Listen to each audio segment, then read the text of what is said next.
என்ன மாப்ள? கொஞ்சம் கடையை பாத்துங்க, மார்க்கெட்டுக்கு போய் சாமான் வாங்கிட்டு போயிட்டு வாங்க. அடேங்கப்பா, தங்கச்சி மாப்ள கடையை நல்லா தாயா வச்சிருக்கேன். இன்னைக்கு ஒரே நாள்ல வியாபாரத்தை கத்துக்கிட்டு போய் நம்ம ஊர்ல தெருப்பூரா கடையை வச்சு விட்ட வேண்டியதான். கடைக்கு புதுசா? பழசா இருந்தா மட்டும் என்ன பண்ண போற? இல்லையா, இதுக்கு முன்னால பார்த்தது இல்லையேன்னு கேட்டேன். முன்னாடி பார்த்தா மட்டும் என்ன பண்ண போற? யோ, முன்ன பின்ன பார்த்ததே இல்லைன்னு கேட்டையா? பின்னாடி பார்த்தா மட்டும் என்ன பண்ணுவ? ஆஹா, நம்ம கிட்ட நம்ம கிட்டே போடுறேன். ஆரம்பிச்சிட வேண்டியதான். என்ன வேணும்? என்ன வேணும்? என்ன வேணும்? என்ன வேணும்? என்னதான் வேணும்? என்னதான் வேணும்? நீ கடைக்காரனா நான் கடைக்காரனா? நீதான். அப்ப நான் தானே கேட்கணும். ஆமா. என்ன வேணும்? என்ன வேணும்? என்னதான் வேணும்? என்னதான் வேணும்? ஏன் காலங்காத்தால இப்படி வறுத்தெடுக்கிற? இன்னும் வறுத்தெடுக்கவே இல்ல. ஐயோ, வறுத்தெடுக்காம என்ன வேணும்னு கேளியா? வறுத்தெடுக்கிறதுக்கு தான் என்ன வேணும்னு கேட்டேன். ஏய், நீ என்ன கேட்ட? என்னதான் கேட்டேன்.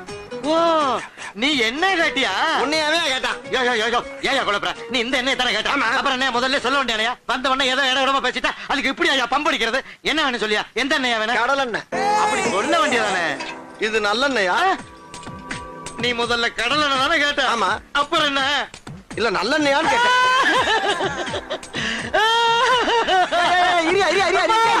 சுத்தமான நல்லெண்ணெயான்னு கேட்டியா?